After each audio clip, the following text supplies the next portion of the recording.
Hello बच्चों, welcome to green science classes. बच्चों, हमारा ये क्लास 9th का जीव विज्ञान की बायोलॉजी का पहला चैप्टर है, जीवन की मौलिक इकाई, द फंडामेंटल ऑफ लाइफ। आज हम लोग इस चैप्टर को पढ़ेंगे। तो इस चैप्टर में पहले जानेंगे हम लोग को पढ़ना क्या क्या है। तो बच्चों, इस चैप्टर में हम लोग को सेल के बारे में पढ़ना है, यानी कोशिका के बारे में पढ़ना है। कोशिका की प्रकार पढ़ेंगे, जंतु कोशिका, पादप कोशिका के संरचना के बारे में पढ़ेंगे, और हम पढ़ेंगे कोशिका सिद्धांत क्या होता है, और जो कोशिका द्रव में जितने कोशिकांग पाए जाते हैं उनका एक करके डिटेल पढ़ेंगे। तो चलिए बच्चों, हम शुरू करते हैं अपने चैप्टर को। हमारा चैप्टर क्या है? जीवन की मौलिक इकाई। उसमें सबसे पहला हम पढ़ेंगे टॉपिक हमारा है कोशिका, यानी कि सेल। तो बच्चों, सेल किसे कहते हैं पहले ये जानेंगे, यानी कोशिका किसे कहते हैं। तो बच्चों, अगर हम जैसे हमारा घर बनता है तो घर कैसे बनता है? अगर एक मकान को बनाना है, एक रूम को बनाना हो तो क्या करते हैं? पहले हम दीवार को जोड़ते हैं, और दीवार किससे बनता है? ईंट से बनता है। यानी कि ईंट जोड़ करके हम दीवार को तैयार किया, और दीवार से हमारा क्या बन गया? मकान बन गया। यानी कि मकान का जो सबसे छोटी इकाई होती है, सबसे छोटी चीज़ क्या हुई? ईंट हुई। ईंट से ही स्टार्ट हुआ मकान बनना। उसी तरह से हमारा सजीवों का शरीर का जो संरचना होता है, सबसे छोटी इकाई क्या होती है? सेल, कोशिका। कोशिका से ही शुरुआत होती है। अगर कोशिका क्या मिलकर बनाता है? ऊतक। जैसे आपको हम दिखाते हैं, अभी कोशिका मिलकर के ऊतक बनाता है। ये हो गया कोशिका। कोशिका कोशिका मिलकर के क्या बनाया? ऊतक। और ऊतक मिलकर के बनाया आपको अंग, और अंग मिलकर के बनाया अंग तंत्र, और उसके बाद शरीर की रचना हुई। यानी कि इस सजीवों के शरीर के संरचना के लिए सबसे छोटी इकाई क्या हो गई?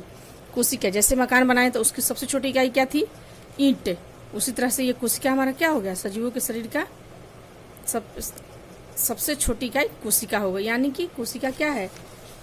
जीव शरीर की रचनात्मक और क्रियात्मक इकाई को हम क्या कहते हैं? कोशिका कहते हैं। वही चीज मैंने यहाँ परिभाषा में दे दिया है कि जीव शरीर की रचनात्मक और क्रियात्मक इकाई को कोशिका कहते हैं। अब हम आगे देखते हैं, कोशिका के प्रकार को देखते हैं। कोशिका के कितने प्रकार होते हैं? तो कोशिका रचना के आधार पर कोशिकीय रचना के आधार पर दो तरह के होते हैं। कौन कौन? एक होता है एक कोशिकीय जीव, और दूसरा बहुकोशिकीय जीव। तो एक कोशिकीय जीव से ही बच्चों पता चलता है कि एक कोशिकीय है, मतलब कि इसमें एक ही कोशिका है। ये संपूर्ण जीव किससे बना है? मात्र एक कोशिका से बना है।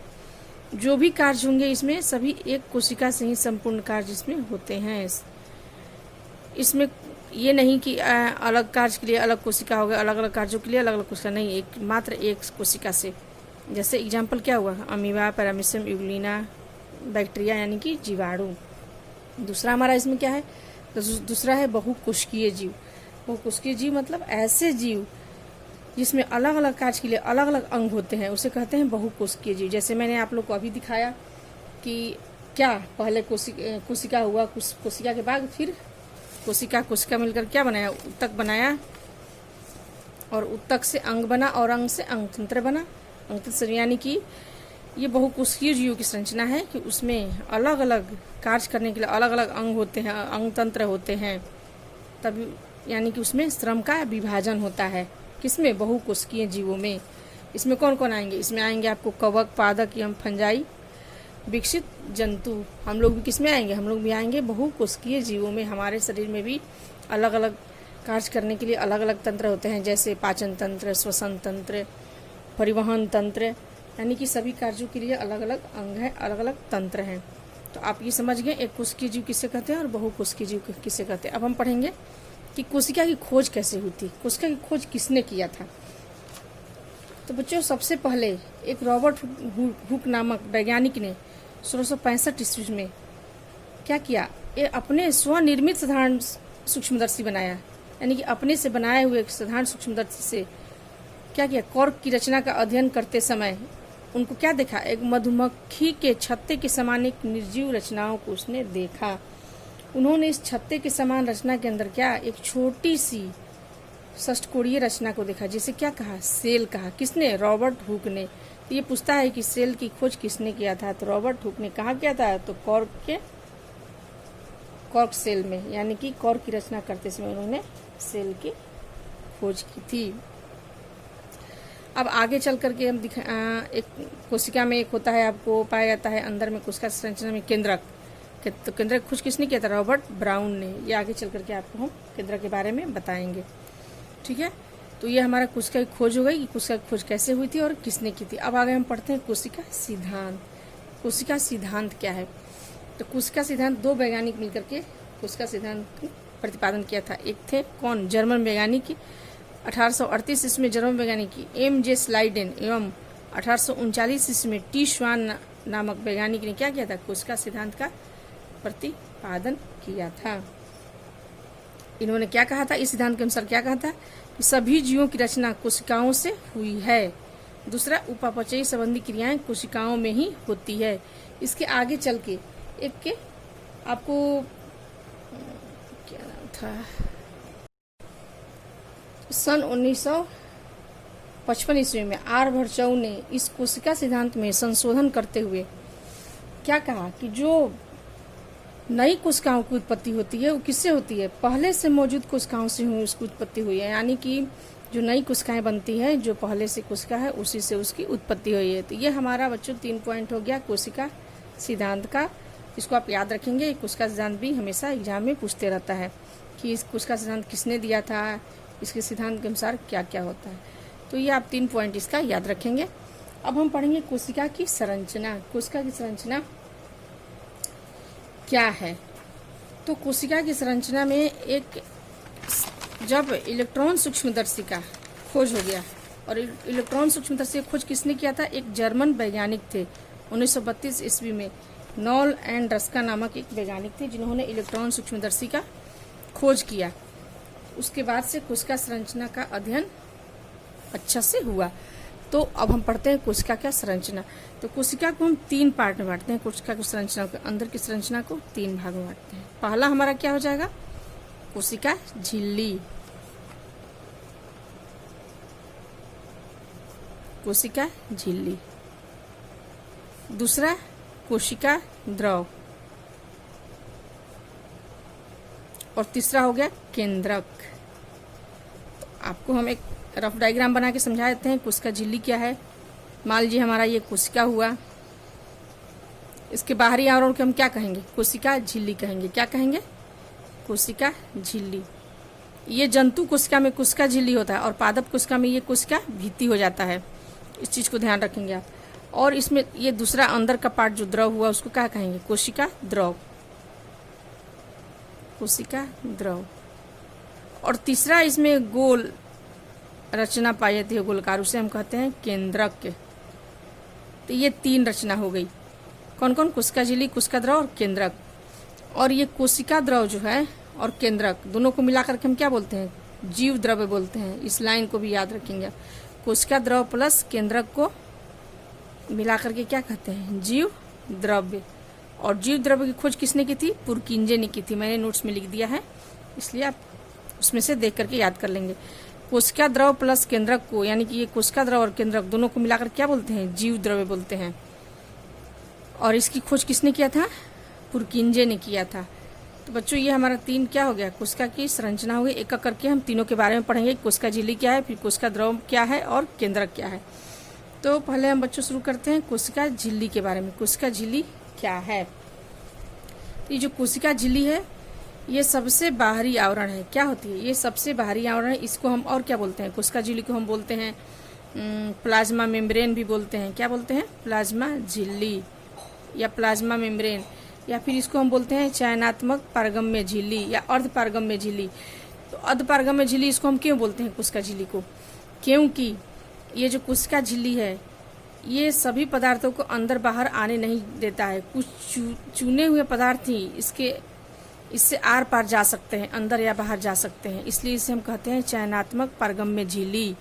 ये क्वेश्चन पूछता है हमेशा, कोशिका झिल्ली को हम चयनात्मक पारगम्य झिल्ली क्यों कहते हैं? ठीक है बच्चों, तो ये हमारा हो गया कोशिका झिल्ली। ये किस चीज का बना होता है? कोशिका झिल्ली बनता है लिपिड प्लस प्रोटीन से बना होता है कोशिका झिल्ली। एक कोशिका झिल्ली क्या करता है? कोशिका झिल्ली किसका बना होता है? लिपिड और प्रोटीन का बना होता है। यह कोशिकाओं को क्या करता है? एक आकार प्रदान करता है। अब यही कोशिका झिल्ली किसमें है? ये जंतु कोशिका में है। अगर यही पादप कोशिका में रहेगा तो क्या हो जाएगा? कोशिका भित्ति हो जाएगा। कोशिका भित्ति। और ये जो कोशिका भित्ति होती है वो क्या होता है, कोशिका भित्ति बहुत ही मजबूत आवरण होता है, क्योंकि ये कोशिका भित्ति जो होता है वो सेलुलोज का बना होता है। किसका बना होता है, सेलुलोज का बना होता है। और किसमें पाया जाता है, ये पादप कोशिकाओं में पाया जाता है। ठीक है, तो ये हमारा कोशिका झिल्ली हो गया या कोशिका भित्ति। अब हम आगे हमारा दूसरा स्ट्रक्चर क्या है, कोशिका द्रव, आपको हम दिखा भी देते हैं जो यहाँ लिखे हैं। पादप कोशिका चारों ओर एक मोटे और कड़े आवरण द्वारा घिरी होती है। इस आवरण को कोशिका भित्ति कहते हैं। सेलुलोज का बना होता है, ये हम आपको सब बता दिए। यह अधपार्गम में नहीं होती। कोशिका झिल्ली क्या होती है, अधपार्गम में होती है, लेकिन ये अधपार्गम में नहीं होती है। कौन, कोशिका भित्ति। दो कोशिकाओं के बीच कोशिका भित्ति कैल्शियम पेक्टेट की बनी होती है। अब हम पढ़ेंगे कोशिका द्रव यानी कि साइटोप्लाज्म। उसको इंग्लिश में क्या बोलते हैं, साइटोप्लाज्म। अब हम कोशिका भित्ति के बारे में कोशिका द्रव के बारे में जानते हैं। कोशिका द्रव में क्या क्या होता है। तो आपको हम एक कोशिका की संरचना दिखाएंगे अंदर का, उसमें दिखाएंगे कोशिका द्रव में क्या क्या होता है। तो सबसे पहले कोशिका द्रव किसे कहते हैं, तो जीव द्रव का वह भाग जो कोशिका भित्ति एवं केंद्रक के बीच होता है उसे कोशिका द्रव कहते हैं या साइटोप्लाज्म कहते हैं। कोशिका द्रव में क्या पाए जाते हैं, कोशिकांग पाए जाते हैं। और इसमें अनेक अकार्बनिक पदार्थ जैसे खनिज लवण, जल, कार्बनिक पदार्थ में कार्बोहाइड्रेट, फैट, प्रोटीन आदि होते हैं। ये सब कहाँ पाए जाते हैं, ये सारे चीज कहाँ पाए जाते हैं बच्चों, कोशिका द्रव में पाए जाते हैं। तो कोशिका द्रव कौन सा पार्ट था, हम आपको अभी दिखाए थे कि कोशिका द्रव ये पार्ट था, बीच वाला पार्ट। कोशिका के बीच वाला पार्ट ये क्या है, कोशिका द्रव होता है। और इस कोशिका द्रव में क्या क्या पाया जाता है, तो कोशिकांग पाए जाते हैं। और सारे कोशिकांग को अभी हम आप लोग को दिखाएंगे। तो जीव द्रव का वह भाग जो क्या होता है, कोशिका भित्ति एवं केंद्रक के बीच होता है उसे कोशिका द्रव कहते हैं। अब दिखाते हैं आप लोग को क्या है बच्चों, ये एक जंतु कोशिका की संरचना है। इससे आपको क्लियर हो जाएगा। पहला झिल्ली क्या हुआ, पहला इसका आवरण, ये झिल्ली जो हुआ उसको हम कोशिका झिल्ली कहते हैं। अंदर में ये बीच में जो हुआ क्या हुआ, ये कोशिका द्रव है। और इसके अंदर ही सारे कोशिकांग पाए जाते हैं। और सारे ये कोशिकांग के बारे में एक करके हमको आगे डिटेल में पढ़ना होगा। और ये बीच में क्या हो गया, कोशिका झिल्ली, कोशिका द्रव और बीच में ये केंद्रक है। ये कोशिका की संरचना हुई, ये केंद्रक की रचना है। तो अब कोशिका द्रव में क्या क्या पाया जाता है कोशिकांग, तो पहला हो गया माइटोकॉन्ड्रिया, गोल्जी काय, अंतःद्रव्य प्रद्रवी जालिकाएं, इसको एंडोप्लाज्मिक रेटिकुलम कहते हैं, शॉर्ट में ER भी बोलते हैं, सेंट्रोसोम, लाइसोसोम, राइबोसोम, लवक, ये सब क्या है, गोल्जी का, ये सारे कोशिकांग हैं जो कहाँ पाए जाते हैं, कोशिका द्रव में पाए जाते हैं। और सारे के बारे में एक करके हम डिटेल पढ़ेंगे। अब तीसरा हमारा कौन सा संरचना में कौन सा पार्ट बचा, केंद्रक। अब केंद्रक के बारे में पढ़ते हैं, उसकी भी संरचना आप लोग को दिखा कर बताते हैं। ये हमने कोशिकांग के नाम सारे लिख दिए हैं, कौन कौन से कोशिका द्रव में कोशिकांग पाए जाते हैं। अब केंद्रक के बारे में देखते हैं, केंद्रक क्या है। तो कोशिका द्रव के बीच में एक आप लोग को दिखाए थे, जब कोशिका द्रव बनाए थे तो कोशिका द्रव के बीच में ये कोशिका द्रव के बीच में ये केंद्रक है। कोशिका द्रव के बीच में एक बड़ी गोल गाढ़ी संरचना पाए थे जिसे हम क्या कहते हैं, केंद्रक कहते हैं। और ये भी एक दोहरी झिल्ली से परत से घिरी रहती है जिसे हम क्या कहते हैं, केंद्रक झिल्ली। यानी ये हो गया केंद्रक, न्यूक्लियस हो गया, जो जिस झिल्ली से घिरी होती है उसे हम कहते हैं केंद्रक झिल्ली। इसके अंदर भी एक द्रव पाया जाता है, उसे हम क्या कहते हैं, उसको कहते हैं केंद्रक द्रव। क्या बोलेंगे उसको, केंद्रक द्रव। एक चीज और यहाँ ध्यान रखिएगा बच्चों की जो ये क्या है, न्यूक्लियस यानी केंद्रक, इसके आधार पर भी कोशिका को हम दो भागों में बांटते हैं। आगे चल के आपको बताएंगे हम, यूकैरियोटिक और प्रोकैरियोटिक में।